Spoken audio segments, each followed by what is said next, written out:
Hello everyone, thanks for joining. Today we are going to present Cesium intercalation of graphene, a 2D protective layer on alkali antimonide photocathode. The main purpose is to protect the photocathode with monolayer graphene because theoretical estimate shows that graphene could protect the photocathode from reactive gas molecules such as oxygen, carbon dioxide, carbon monoxide without much affecting the photo emission. Figure 1 shows the transfer process of graphene on any substrate. Figure 2b shows graphene monolayer on silicon substrate. Figure 2c shows graphene monolayer on antimony substrate.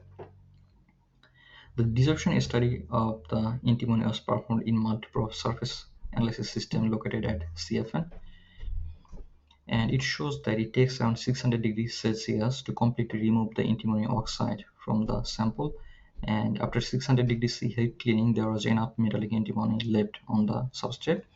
Figure 5 shows the STM image of heat-treated antimony sample with a graphene monolayer on top.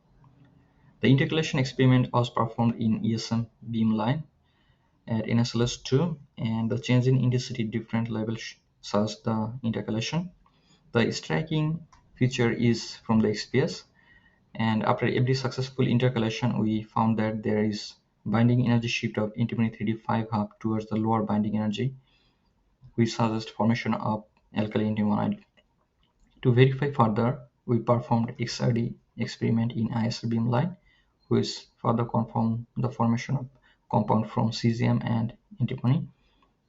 The spectral response was measured from 200 nanometer to 600 nanometer, and we found QE of around 1% at 200 nanometer. The summary is, using intercalation method, we are able to grow alkali antimonide photocathode with a monolayer graphene protective layer on top. Thank you.